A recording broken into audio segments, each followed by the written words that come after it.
No Evangelho de João, capítulo de número 15, leremos o versículo de número 16. Evangelho de João, capítulo de número 15, a leitura será feita no versículo de número 16. Leremos nesse primeiro momento apenas um versículo. João 15, 16. Diz assim a palavra de Deus. João 15, 16, Evangelho de João, capítulo 15, versículo 16. Não fostes vós que escolhestes a mim, pelo contrário, eu vos escolhi a vós outros, e vos designei para que vades e deis fruto, e o vosso fruto permaneça, a fim de que tudo quanto pedides ao Pai em meu nome, Ele vô-lo conceda. Vamos orar mais uma vez? Obrigado, Senhor, pelo acesso à Tua palavra, pela liberdade que temos de compartilhar, de refletir nela. E eu me lanço em Tuas mãos, reconhecido da minha limitação humana. E eu peço ao Espírito de Deus que o Senhor tome a minha mente, o meu coração, e que eu seja nesta noite o canal desobstruído para fluir sobre o Teu povo a palavra que o Senhor tem para todos nós. Abre, Senhor, a mente, o coração, o entendimento e aplique essa verdade no nosso coração. Vem desvendar, Senhor, os nossos olhos e que nós possamos contemplar as maravilhas da Tua lei. Sopra, Espírito Santo, e derruba por terra toda a resistência. Todo coração duro caia por terra em nome de Jesus. Dá um coração de carne, Espírito Santo, receptivo ao Teu ministrar, ao Teu falar, porque convém que Cristo cresça e que eu diminua. Flua neste lugar, Espírito Santo. Desejamos ardentemente mais de Ti. Necessitamos, Espírito Santo, do Teu poder. Poder que detona, que explode o nosso coração. Tu és a palavra de poder, Jesus. Aplica o Teu ensino a nós nesta noite. Eu clamo a Ti, imploro a Ti, no poderoso nome de Jesus. Amém e amém. Graças a Deus. O título da mensagem desta noite é Escolhidos para a plena realização espiritual. Escolhidos para a plena realização espiritual. Eu gostaria que você refletisse sobre isso. Como eu e você podemos ter plena realização espiritual, o máximo da realização espiritual. Porque se eu e você estamos aqui, nós fomos eleitos, nós fomos escolhidos por Jesus. Se o Evangelho de Jesus é uma verdade na sua vida, na minha vida, nós fomos adotados como filhos do Criador do universo. E não se iluda. A palavra de Deus é clara, lá em 1 João capítulo 3, versículos 7 a 10, que nós temos, que existem, filhos de Deus e filhos do diabo. E lá o texto diz que os filhos de Deus não vivem na prática do pecado. Não é que nunca pecam. No primeiro capítulo da primeira carta de João, diz que aquele que diz que não tem nenhum pecado é mentiroso. Mas o pecado não é uma prática, é um deslize. Na verdade, eu e você fomos chamados para uma vida de pureza, de santidade e de integridade. Eu e você fomos chamados para refletir o caráter daquele que nos tirou das trevas e nos trouxe para o reino do Filho do seu amor. E nessa noite eu gostaria de refletir com você, se eu e você estamos experimentando plena realização espiritual. Nesta noite nós vamos ter que responder algumas perguntas diante desse texto. Porque ele diz que nós somos fruto de uma escolha. E essa escolha não foi nossa. Não fostes vós que escolhestes a mim. Ou seja, não fomos eu e você que escolhemos a Jesus. Ele nos escolheu. Não fostes vós que escolhestes a mim. Pelo contrário, eu vos escolhi. E ele diz, e vos designei para que vades e deis fruto. o que é fruto. Pensando em valor espiritual, o que é fruto. Eu e você precisamos entender que escolha é essa. Eu e você precisamos compreender o que é fruto. E aqui diz o texto que tem uma finalidade. Ele diz a fim de que tudo quanto pedides ao Pai em meu nome, Ele vô-lo conceda. Um pouquinho antes ele diz que esse fruto é um fruto que vai permanecer. Ele vai permanecer com uma finalidade. Tudo. E tudo é tudo. Já pensou? Eu e você pedimos qualquer coisa a Deus, tudo, a fim de que tudo que pedirdes ao Pai em meu nome, Ele vô-lo conceda. Por que eu e você, muitas vezes, não temos oração respondida? O que acontece conosco? E é refletindo sobre essas verdades, qual é a ligação que existe entre essa escolha, fruto e oração respondida uma atrás da outra, é que eu e você somos chamados a refletir nessa noite. Como eu e você podemos viver em plena realização espiritual. E eu quero refletir com você então na primeira verdade. Por que fomos escolhidos por Deus? Sabe, eu percebo que há tanta gente melhor que eu para ter sido escolhido. Há gente melhor que eu para estar aqui pregando nesta noite. Nós temos vários pastores, eles poderiam estar aqui pregando. Mas nesse momento Deus me colocou aqui, por algum motivo dele. Algum motivo do coração dele. Deus te colocou nessa igreja. Deus te alcançou com o evangelho por um projeto do coração dele. Porque ele escolheu a mim, porque ele escolheu a você e não outra pessoa para ser alcançado pelo evangelho. Se para Deus não tem coincidência, tem um projeto, tem um propósito.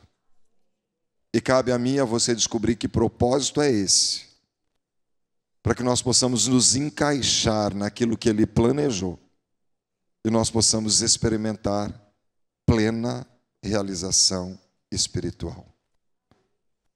Por que Deus chamou a mim e a você?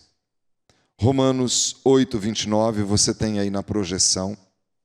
Romanos 8, 29 começa a nos responder essa verdade. Por que Deus nos escolheu? Diz assim: porque aos que de antemão conheceu, também os predestinou. Ele usa a palavra predestinou para falar dessa escolha. Antes mesmo de nós existirmos, Ele já planejou que nós seríamos alcançados por esse evangelho. Ele predestinou. Já pensou? Um dia na eternidade Deus planejou a sua vida, planejou a minha vida. E Ele determinou o dia do nosso nascimento. E Ele já determinou o dia da nossa morte. Salmo 139 diz que Ele já escreveu todos os nossos dias de vida. A questão aqui é, eu e você estamos nos encaixando naquilo que o Senhor planejou, ou nós estamos levando a nossa vida do nosso jeito?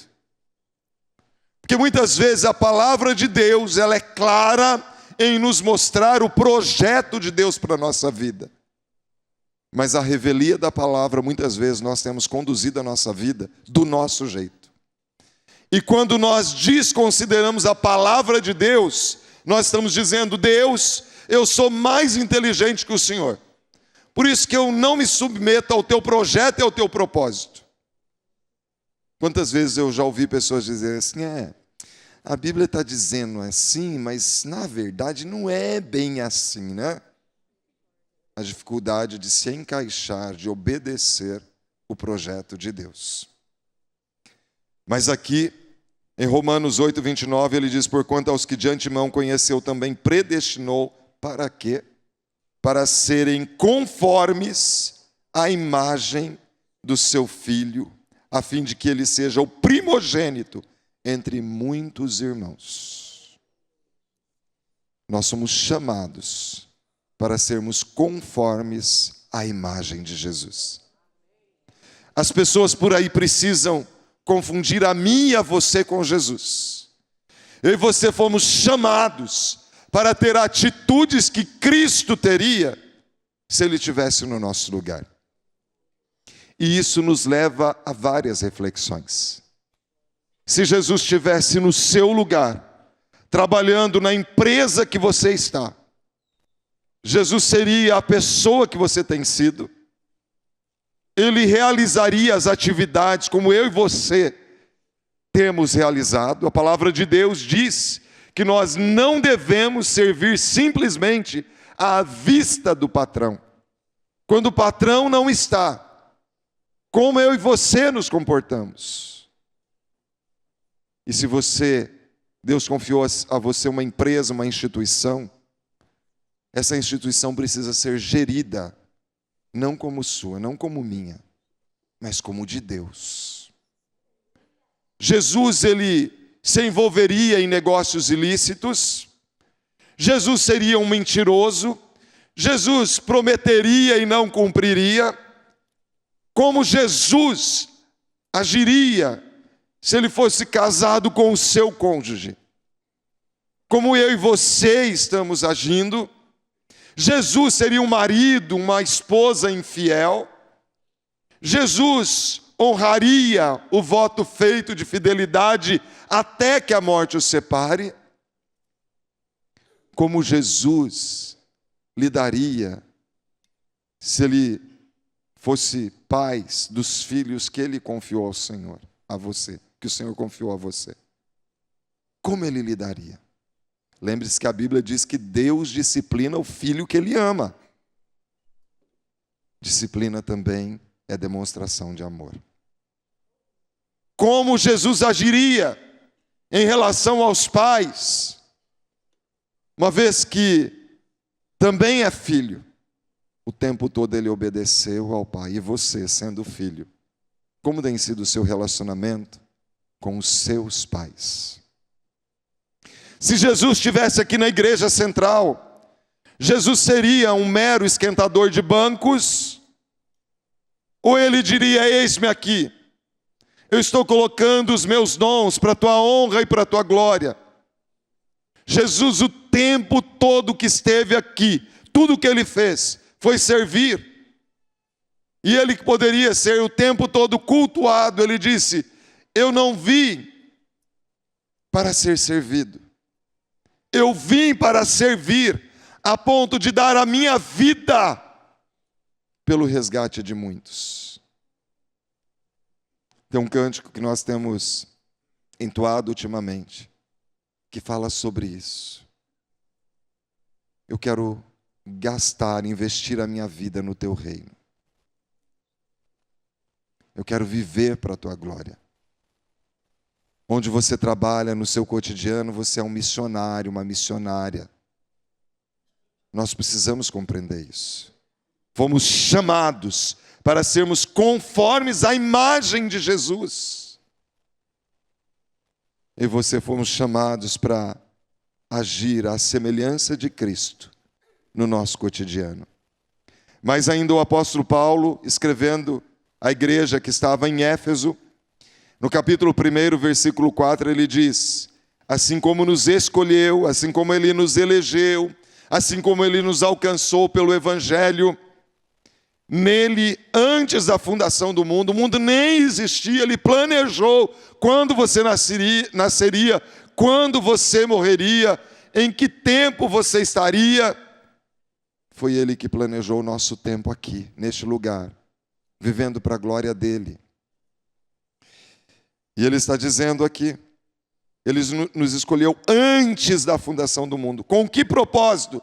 Para sermos santos e irrepreensíveis. O que significa santo? Qual o significado da palavra santo? Separado para Deus. E significa que um dia na eternidade, antes da fundação do mundo, o Senhor já planejou a sua vida, a minha vida, para uma vida de santidade, de integridade, de retidão. Ele nos chamou para sermos santos. Nós somos chamados para estar no mundo, mas estando no mundo, sermos luz em meio às trevas. Esse é o grande desafio. O grande desafio nem é estarmos aqui no culto de domingo, porque aqui está sal sendo sal, sal no meio de sal. O desafio é ser sal e luz em meio às trevas. E eu e você fomos chamados para, no nosso cotidiano, nós termos uma vida de santidade. E muitas vezes, abrir mão de atitudes que nós sabemos que vão levar outros a tropeçar. Sabe que eu e você, quer queiramos, quer não, em alguns momentos nós somos a única Bíblia que a pessoa vai ler. Nas nossas atitudes, no nosso jeito de ser. Então o texto está dizendo que eu e você fomos chamados para ser santos. Ah, pastor, mas todo mundo faz. Todo mundo não, nós não andamos pela cabeça do outro. A cabeça que nos conduz é Cristo. Ele é a nossa cabeça. Eu me lembro de uma vez que eu fui convidado para uma festa e eu cheguei um pouquinho depois porque eu tinha um compromisso antes. E quando eu bati palma no portão, foi uma correria. O povo juntando as latinhas de cerveja para esconder. Eu tive dois sentimentos, irmãos. Primeiro, eu fiquei feliz porque tiveram algum respeito por mim. Mas o segundo sentimento foi de tristeza, porque antes de mim, Deus já estava lá. E Deus é muito, infinitamente superior a mim. Ele deveria ter recebido muito mais honra do que eu. Onde nós formos, o Senhor tem os seus olhos. Deus está vendo como chamas de fogo que eu e você temos feito no secreto às vezes. A gente acha que é escondido. Mas a palavra de Deus diz que não tem nada que é feito em oculto que não venha a ser revelado. Nada. É questão de tempo.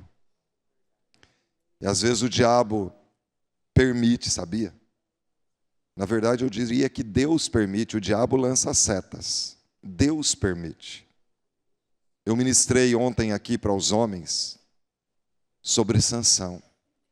Porque Sansão, ele foi assim, vivendo uma vida de mentira, de engano.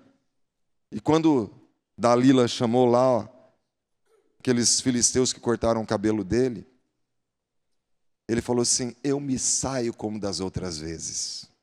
Eu me saio como das outras vezes.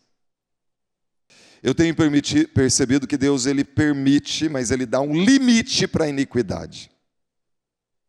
E as pessoas confundem permissão de Deus com bondade de Deus.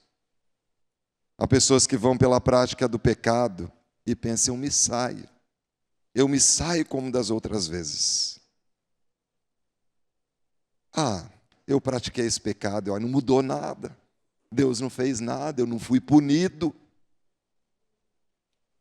E vai por esse caminho aí, confundindo bondade. Sabe o que Deus está dizendo? Deus está dizendo: filho, eu te amo. Toma uma posição, conserta a sua vida. Aí ele vem e pede perdão: filho, eu te amo, tá bom, eu estou te perdoando. Conserta a tua vida. Ele vai dando oportunidades, a bondade dele. Até que ele dá um limite para a iniquidade. E aí o homem que foi chamado para ser o homem mais forte do mundo, libertador do povo de Israel, tem um final triste. Puxando moinho em Gaza com os olhos furados, sendo motivo de zombaria dos filisteus. Por quê? Porque não se posicionou. Quem sabe você tem vivido na igreja, você tem sido ministrado, você tem conhecido da palavra e tem vivido essa vida dúbia. Mas eu e você fomos chamados para sermos conformes à imagem de Jesus. Jesus sempre foi transparente. às vezes com um discurso até duro, mas transparente. E eu e você fomos chamados para sermos santos e irrepreensíveis. Uma pessoa irrepreensível não é alguém que nunca erra. É alguém que não quer errar. É alguém que você percebe no coração dessa pessoa uma predisposição de uma vida reta, idônea. Não faz parte da vida deste homem, dessa mulher, a prática do pecado. Se vier a pecar, tem um advogado, Jesus Cristo. Mas você não vê essa intenção de viver nessa prática. Quer uma vida diferente. E quando essa pessoa é exortada, ela se posiciona. Ela diz: é verdade, me ajuda na minha fragilidade. Eu quero ser diferente. Como diz o autor de Provérbios, exorta o sábio, e ele vai se tornar mais sábio. Mas se você exortar um nécio, você arrumou um inimigo. Pela reação da pessoa, a gente sabe se é sábio ou se é nécio. Porque o sábio, se ele é exortado, ele se torna mais sábio. Ele pega aquela correção e ele coloca em prática. Mas o nécio vai ficar com raiva da pessoa que exortou. E vai transferir a culpa para o outro. Mas uma pessoa que quer ser conforme a imagem de Jesus, ele se posiciona e fala: Espírito Santo, molda o caráter de Cristo na minha vida. Senhor, cuida dos meus pensamentos. Os meus pensamentos têm andado em lugares tão ruins, os meus olhos têm sido postos em coisas ruins.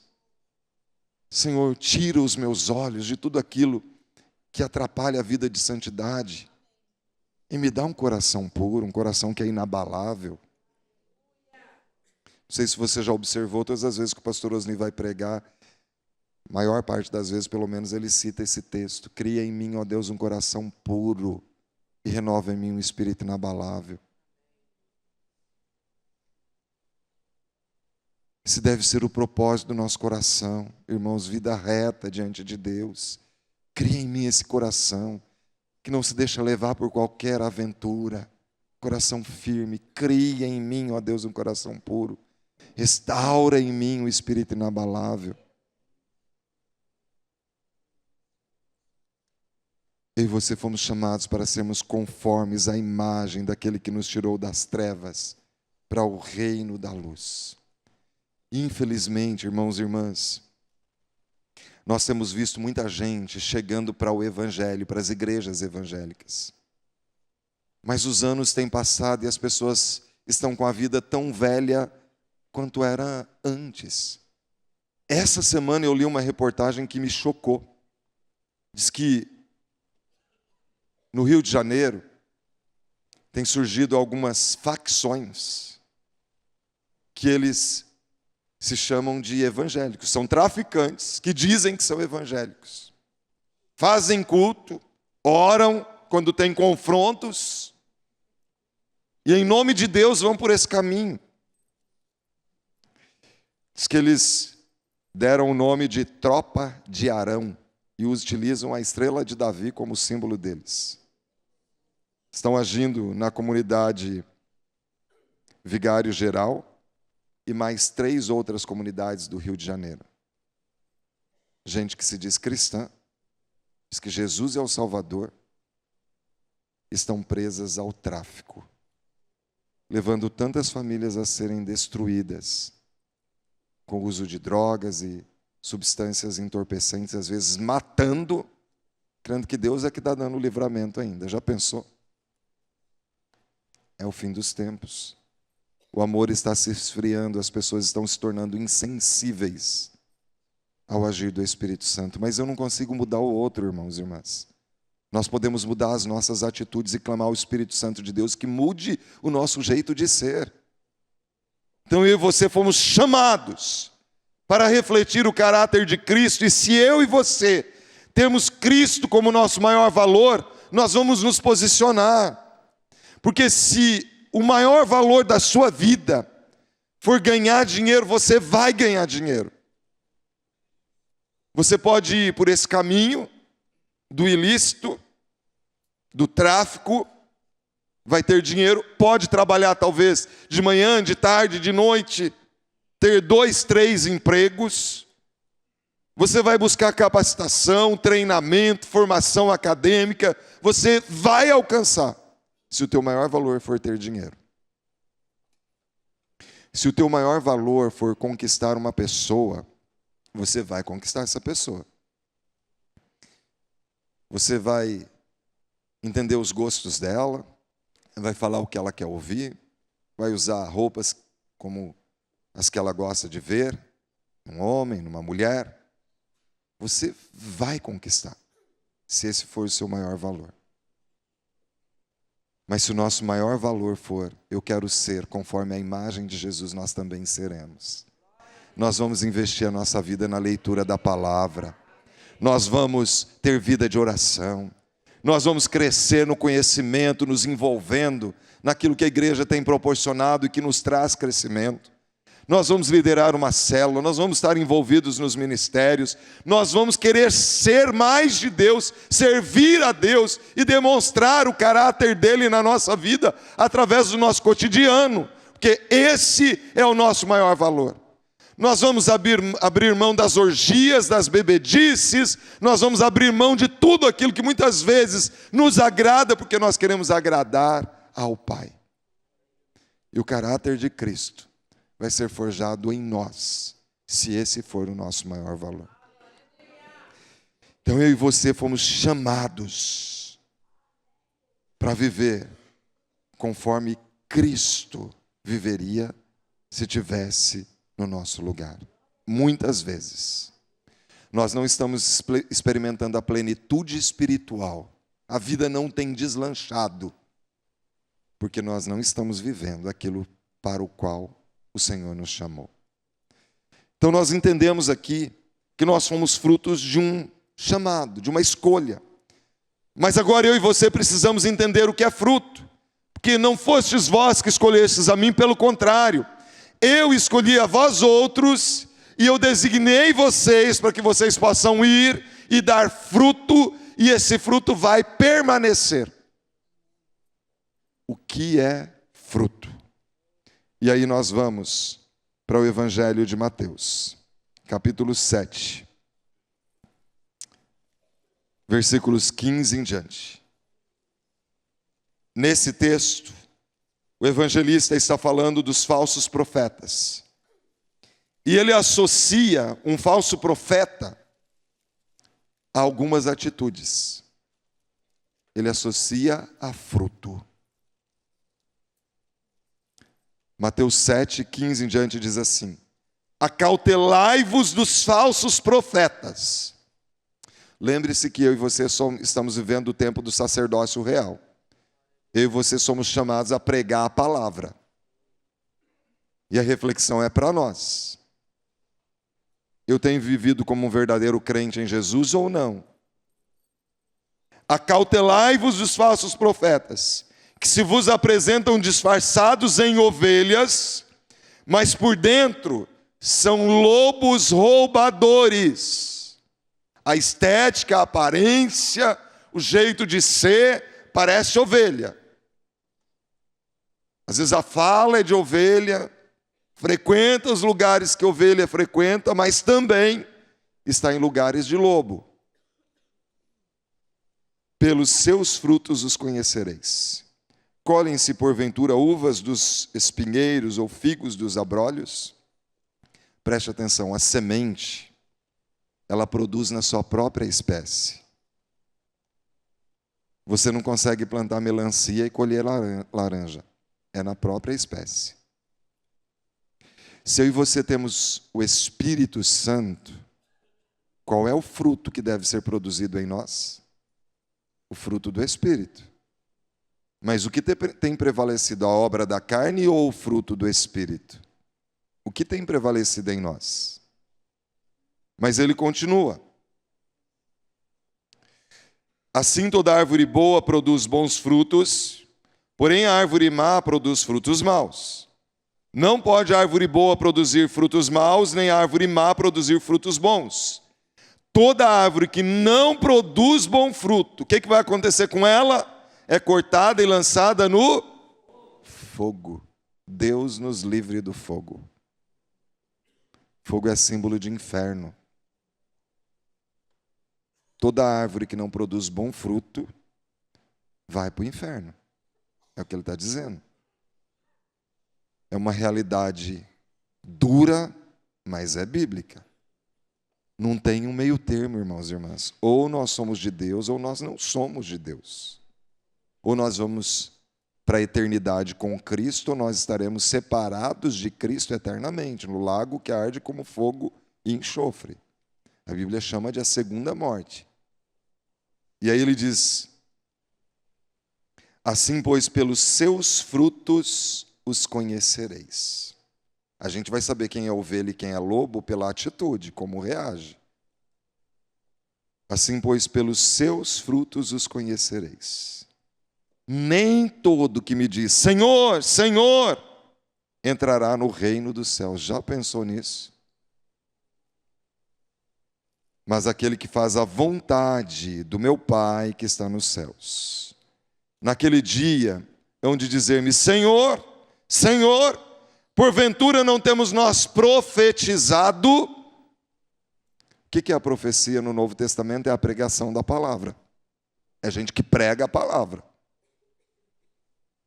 Não temos nós profetizado, e veja que é sempre no nome de Jesus.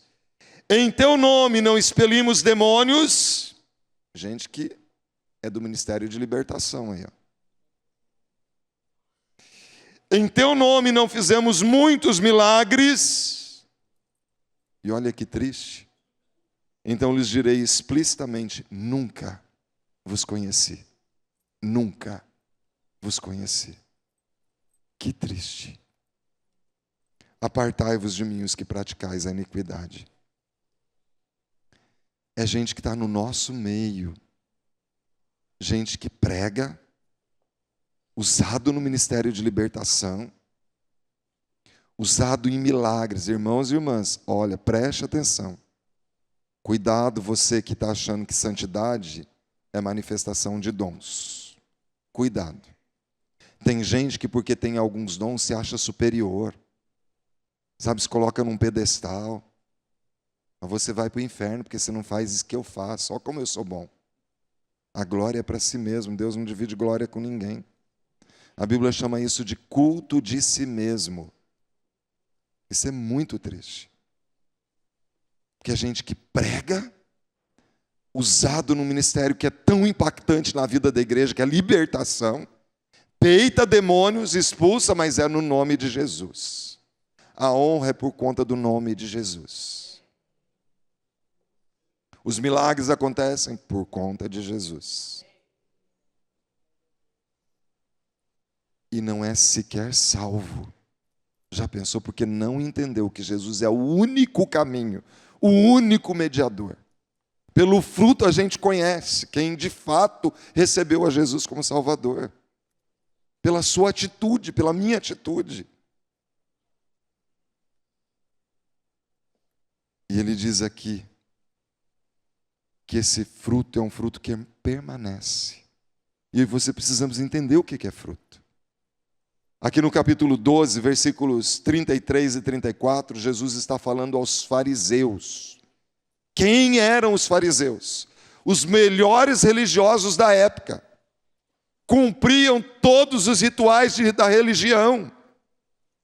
Eles faziam questão de bater no peito e falar: Senhor, tenha misericórdia do outro, porque ele não faz o que eu faço. Olha como eu sou bom. Todo lugar tem gente assim. A pessoa que realmente é fiel a Cristo não precisa ficar tocando trombeta. Você vê nas atitudes da pessoa. Gente que, sabe, é muito legalista, é perigoso isso. Às vezes, são pessoas que não têm misericórdia. Quantas vezes eu ouço pessoas que chegam: ó, pastor, fiquei sabendo que fulano teve tal prática pecaminosa. E vocês não vão fazer nada? Gente que quer muito punição, que não tem misericórdia, Isso é perigoso. Eu não estou dizendo que a igreja não pode exercer o fiel exercício da disciplina. Tem que exercer. Mas a Bíblia diz que a exortação ela tem que ser feita com longanimidade, em amor. E às vezes falta amor. Eu não estou falando de gente que é reincidente, não estou falando disso. Estou falando da falta de misericórdia que às vezes existe no nosso meio. Gente que é muito punidora ou muito punitiva, talvez seja um reflexo de como é a vida dela. O que ela quer para o outro é aquilo que talvez seja um reflexo de como ela está vivendo. Então, esse é um extremo, gente muito legalista. Eram assim os fariseus. O outro lado é quando eu não ouço a voz de Deus e não tomo uma posição. Porque Deus vai dar esse limite para a iniquidade. Nós precisamos ser misericordiosos. Precisamos ser perdoadores. E às vezes falta misericórdia. Dentro dos relacionamentos, dentro de casa, marido e mulher. Às vezes eu vejo maridos ou mulheres que exigem tanto do cônjuge, uma perfeição que o outro não consegue devolver. Nós somos humanos, irmãos e irmãs. Se nós não fôssemos imperfeitos, se nós não fôssemos pecadores, a gente não precisaria de um Salvador. Então, o nosso papel não é concordar com a prática pecaminosa, mas é ajudar esse irmão, essa irmã, saírem desse lugar. Caminhar com essa pessoa. Orar, interceder para que Deus mude essa realidade. E tirar essa pessoa desse lugar. E às vezes somos nós que precisamos de alguém para nos ajudar, para nos ouvir, para orar com a gente. Então, muitas vezes nós somos prontos a apedrejar, mas a misericórdia tem faltado. Jesus falou para os fariseus: está faltando misericórdia no coração de vocês, a justiça. Vocês entregam o dízimo, ótimo. Vocês devem continuar entregando os dízimos, mas está faltando misericórdia na vida de vocês, Jesus falou para os fariseus. Então ele está dizendo aqui para os fariseus: ou fazer a árvore boa e o seu fruto bom, ou a árvore má e o seu fruto mau, porque pelo fruto se conhece a árvore. Eu fico pensando, eu sei que essa é uma palavra dura, mas não mais dura do que a palavra de Jesus muitas vezes. Olha o que ele fala para os fariseus: raça de víbora. Já pensou se eu chegar aqui e falar assim: oh, vocês são tudo cobra venenosa? Vocês vão me apedrejar. Não põe mais o pastor Jefferson para pregar não, pastor Emerson. Foi o que Jesus fez aqui: raça de víboras. Como podeis falar coisas boas sendo maus? Porque a boca fala do que está cheio o coração. Há pouco ele disse que fruto tem a ver com atitude. E agora ele associa fruto à intenção do coração. A boca fala do que está cheio o coração. O que tem saído da nossa boca? Às vezes nós somos agentes de Satanás para lembrar as pessoas que estão do nosso lado de coisas que eles queriam esquecer. A Bíblia diz que aquele que renova a questão separa os maiores amigos. E tem gente que vive renovando questão, encrenqueiro. Mas nós somos chamados para ser apaziguadores. No que depender de vós, tem de paz com todos os homens. Lembre-se que Jesus é o príncipe da paz. E onde ele está, a paz chega. Quando ele chegou naquela casa, em algum lugar de Jerusalém, ele disse: paz seja convosco. Eles estavam em turbulência, mas Jesus trouxe a paz. E aqui no capítulo 15, versículo 17, ele diz assim: não compreendeis que tudo que entra pela boca desce para o ventre e depois é lançado em lugar escuso? Mas o que sai da boca vem do coração. E é isso que contamina o homem, porque do coração procedem os maus desígnios. O que é isso? Que atitudes são essas? Ele diz aqui, ó: homicídios, adultérios, prostituição, furtos, falsos testemunhos e blasfêmias. E são estas coisas que contaminam o homem, mas não o comer sem lavar as mãos. Não contamina. é que o judeu tinha um ritual de purificação que antes do alimento era obrigatório lavar as mãos. E os fariseus, se achando mais espirituais, começam ali a condenar Jesus e aqueles seus discípulos. Ele fala: olha, não é isso, vocês não estão entendendo. É aquilo que está saindo, a palavra de destruição, de agressão, que tem saído da sua boca. É isso que contamina. É isso que faz mal. Ou seja, fruto tem a ver com caráter. E caráter não depende do outro. Depende daquilo que o Senhor plantou no meu coração. Quantas vezes as pessoas se justificam pela atitude do caráter do outro, porque o outro teve uma atitude inconveniente comigo. Se o outro está errado, não sou eu que tenho que mudar, é o outro. E por que eu e você estamos mudando as nossas atitudes? Nos tornando pessoas azedas, agressivas, amarguradas, difíceis de conviver. Porque nós não temos agido como Jesus agiria, perdoando e se entregando até de forma sacrificial para que o outro fosse transformado. E por que vai permanecer? Porque o que vai para a eternidade é tudo aquilo que eu faço para o próximo e para Deus. As nossas conquistas, os nossos bens vão ficar tudo aqui, os nossos títulos, nada disso vai transpor a eternidade. Mas tudo aquilo que nós fazemos para Deus e para o nosso próximo nos dá galardões. E esses galardões serão recebidos na eternidade. E quando eu e você produzirmos o caráter de Cristo de forma plena em nossa vida, então nós vamos pedir tudo o que nós quisermos. Não fostes vós que escolhestes a mim. Eu escolhi a vós outros e designei para que vades deis frutos. E esses frutos permaneçam, com a finalidade de que tudo quanto pedirdes ao Pai em meu nome, Ele vai conceder.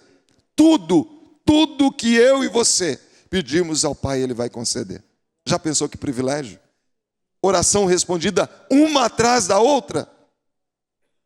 Pastor, mas e se eu pedir um carro muito luxuoso? Se eu pedir joias? Bem, se o caráter de Cristo está em nós, nós vamos pedir aquilo que glorifica o nome dEle. Talvez Ele te dê um carro luxuoso, se for para a glória dEle. Se Ele for glorificado nisso, Ele pode dar, por que não? Jesus veio para que nós tivéssemos vida e vida em abundância, qualidade de vida.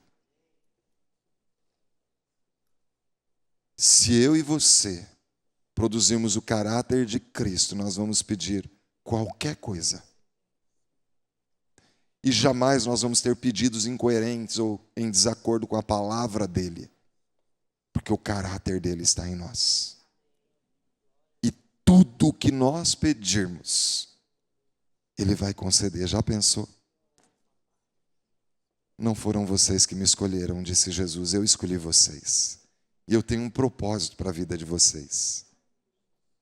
Que vocês produzam o meu caráter. Que o mundo aí me veja em vocês. Eu sou cabeça, eu conduzo vocês, vocês são o meu corpo aqui na terra. E vocês podem pedir qualquer coisa quando vocês produzirem esse caráter. E eu vou responder, eu vou conceder a vocês.